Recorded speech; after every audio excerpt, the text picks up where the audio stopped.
Hi, my name is Kelly and I'm a flight attendant. A lot of people are surprised to learn that I am still flying during this global coronavirus pandemic.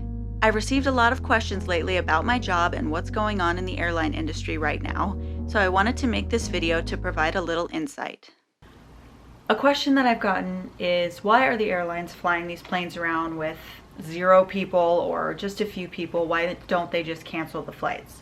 Well, there could be any number of reasons why they're doing this. The plane could need to be repositioned to the other city. The crew might need to be repositioned to another city. One of the ways my airline is making money right now is generating revenue is through cargo. So there might be some cargo needs. They might need to fly the route to keep actually their slot at an airport. They might have a contract with an airport, and if they cancel all the flights, they might lose that slot. So they kind of have to keep those just in case this all turns around very quickly and we need to up our number of flights daily. A lot of people don't really understand that, and they're kind of upset that the planes are still flying around, but that is a really big decision for them to cancel any flights. Some people have also asked me how airlines are doing right now generally. So my airline in April is operating at 20% of what they were operating just a couple months ago. So if you can imagine, just 20% of the flights, and we have way more people than we need. So this has caused a lot of confusion and frustration and fear amongst employees because we really don't know what's happening with our jobs. And although things are changing pretty much at a breakneck pace every day, information from the company is trickling down really slowly, and I don't think they're doing that on purpose. It's just a lot to deal with. I believe in April they've canceled and are canceling 55,000 flights. So if you can imagine trying to figure out 55,000 different crews schedules and where they're going to be and where they're supposed to be, that has got to be a huge undertaking.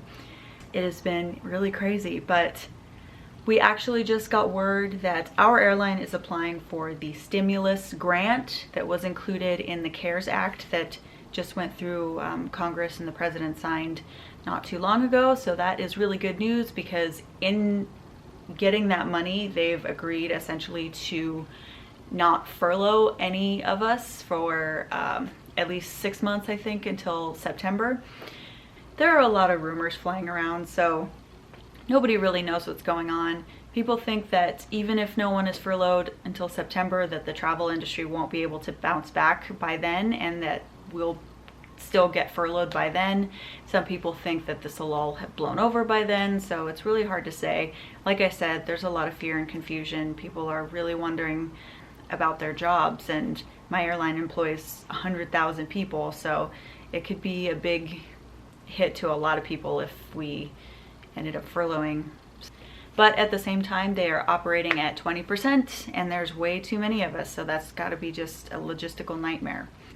One of the things my airline is doing to try to alleviate the overstaffing problem is they are offering leaves of absence. Now, they've offered just little 1-month leaves, which actually they pretty much always offer, but now they are offering 3, 6, 9, and 12-month leaves, which is really interesting. And just recently they've added some pay to those, which is kind of in there to sweeten the pot a little bit, and they can do that now because of the government money they're getting. So I have elected to take the 3-month leave. I've put in for it. They say it's seniority based, so I haven't actually found out if I've officially gotten it yet, but they, like I said, they are so overstaffed that I imagine everyone who put in for it will get it. The reason that I'm taking the leave of absence is just because flying has become really stressful, just with the awareness I have of being around other people, being on the plane with other people, and just the fact that I can't really practice social distancing or self-isolating. And I eventually would like to see my parents again and see my family and be able to, you know, self-isolate and make sure that I myself don't get the virus.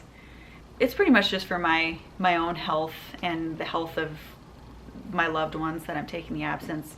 I would like to take a longer one. I was thinking maybe 6 months, but I think 3 months financially will be just amazing, and I'll have time to focus on other things. And it'll be over the summer, so it'll be nice. We have about 4,500 flight attendants so far taking the leave, and that should help a little bit with the staffing problem.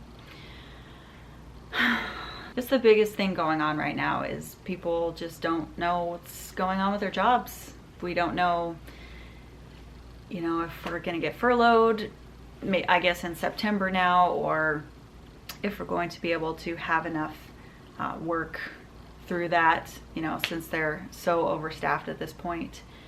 So a lot of people are very stressed and very scared throughout the airline industry, throughout the travel industry, just because we don't know when this is going to end, really. People are saying that it is worse than 9/11 in terms of what it's doing to the travel industry. So that's pretty big. We are really hurting in this airline. So I don't know what's going to happen. It's changing daily, and it's always a surprise. So in April, I'm trying to work as much as possible while also trying to keep my mental health in check, just so I can financially set myself up for that leave of absence. I don't think I'll work for the whole month. Right now I have an open schedule, so I can kind of just pick and choose as I like, which is nice, because I'm holding out for the red flag trips, as they say, which is time and a half. So I'll actually have to work less than normal, which is nice. It's been quite a wild ride, just seeing the rapid decline of passenger loads and the airports closing everything. And you saw on my previous video, it's very strange. And we don't have service now on the planes, so we are just there kind of. Our primary function as flight attendants is to be there for your safety anyway, but the service just kind of keeps us busy throughout the flight, so we don't really know what to do with ourselves on flights now.